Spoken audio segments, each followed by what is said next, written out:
Hey guys, welcome to the Field of 68 YouTube channel. If you like what you see here, hit that subscribe button and you'll get more college basketball content just like this. Now, on the flip side, Wisconsin, there are Wisconsin fans out there that would leave this game and say to you, well, we lost by 6 points at home on a night we shot 3 for 19 from 3. We had them. We just didn't make the shots. RC, do you think that would be a fair rebuttal from a Badger fan? Yes. I think they didn't. I thought they fought there. I'll tell you what. Let me start with Wall inside. I thought he competed his tail off, right, and found a way to try to, statistically outplay him, scoring wise. I thought he gave it his all, and as the team did, making shots. I think they feel really comfortable. They're not going to go 3 of 19 in the next game at home. The crowd was there. They had shots. They had opportunities. Really good looks all the way up to the end. And I think they take their chances with those same shots. You held this team to 75 points, and that's included. It was really played in the 60s. You controlled the tempo and the pace as well. I thought they did as well as anybody game plans-wise. It just, like I said, I think the fair argument is they just missed a couple of threes. Yeah, I mean, I've been high on Wisconsin all year, especially coming out of, the loss early in the season at home. To Tennessee, who we all know how good they are. But look, Chucky Hepburn didn't have his best game.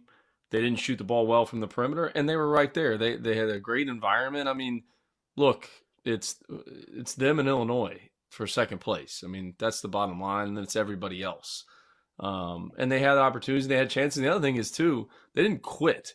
It was like a 6-point game with 36 seconds to go or whatever it was, and they kept battling. I mean, they fought till the end. So there's no moral victories, and if they kicked in a couple more threes, the game could have been different. But they were right there with the best team in the country or the second best team in the country, whatever you want to call them. They're going to battle this thing out. And there were some question marks, on Wisconsin just in terms of, had they played anybody with it? No, they're as good as advertised. And, obviously they're going to be in the NCAA tournament this year. Greg Gard's doing an unbelievable job. And it's them in Illinois, in my opinion, for second place in this league. Yeah, Tyler Wall had a great night. Let's be honest about it. If anybody beats Purdue this year, you're going to have to make threes. And you're going to have to shoot above 40% from the three-point line to beat them, because there's going to be a disparity in officiating because you don't have a guy that you're playing. Like we talk about fouls. You're going to lose the battle with fouls because that's the only way you can guard him. Like, he's the one guy on your team, no matter what, in the country of college basketball right now. He's the only guy. You have to change your defensive game plan with him. Like, if you switch 5, you don't switch 5 with him. He changes your ball screen coverage. Like, you ain't hedging no ball screen, letting Zach Edey roll behind you because you don't have any wing that can crack down the rebound or do anything. So he forces you to be like, man, I got to keep my biggest dude on this biggest dude. And that's where this freedom with this guard play is, because they've shown if you want to slow down and die by 1,000 cuts, go ahead. We're going to keep lobbing it. But they're playing as well as anybody. And we talked about the paint, because I think the most underrated thing about Zach Edey game is I think he dominates it on the defensive end of the floor. And I think he's the player of the year, and I think he's the defensive player of the year. When you see guys driving in there and keeping it dribble and driving back out, and he can't jump over a phone booth, and he's the best defensive player in the country because he controls the paint. And in practice, you have nobody that can simulate what he does. There's nobody when you're preparing and trying to practice for him, you can't simulate that. Okay, hey guys, we're doubling the post. We got to get there on a catch. When he catches it, we got to be there right away. Okay, we're going to double team him, but he's so big when he throws it, you can't prepare for this guy. You can't practice or simulate how big he is and how good he is. It's impossible. Yeah, I'm envisioning Coach McCall running, standing on a chair with a pad above his head, trying to mimic Zach Edey back in your practices. RC, you ever seen the silent defenders, like the big blue guys? Yeah, that's what you got to do. Get the big blue guys out there with their hands up and say, all right, and then just have a GA run around and practice with the big blue guy.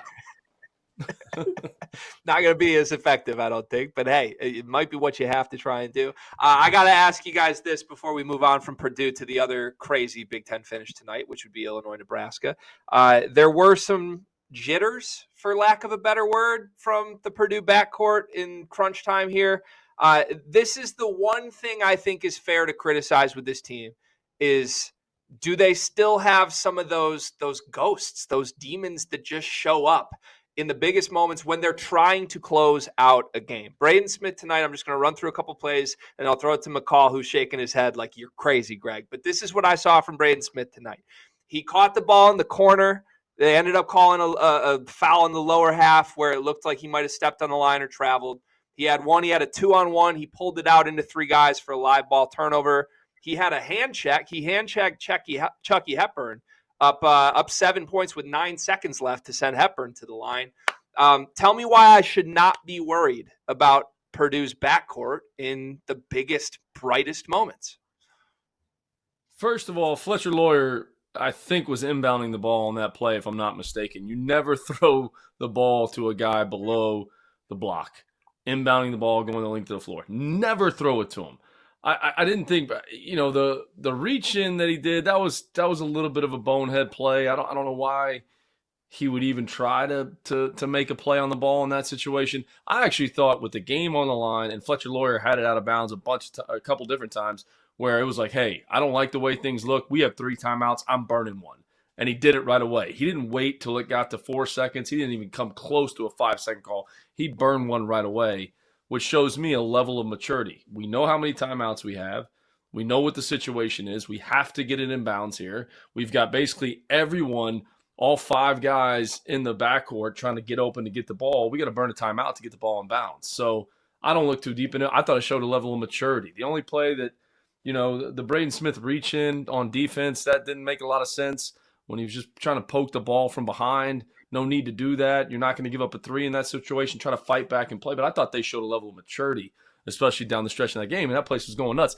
And they made their foul shots, which was big time. We won't know until the tournament, because that's the only time that the pressure that's going to mount. And from a Dallas Cowboy fan, trust me, your team can play different in the postseason than they play in the regular season. So I just experienced that. So, but no, I think that's it. I mean, we've talked about it with these guys. I think we won't know again until the pressure comes from the tournament, because they've shown us they can win with Zach Edey having to carry them on their back, or if the other guards got to step up and play. So they're doing it all. Let's just see when the pressure amps up. Can they answer the bell?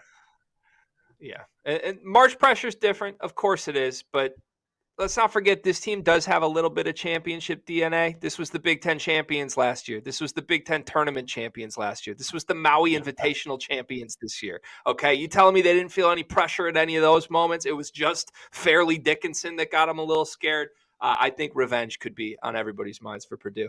To the other big... Thank you for watching the Field of 68. If you've enjoyed what you've seen here, hit that like button, share this link with your friends, or check out the description for some other places that you can consume Field of 68 content.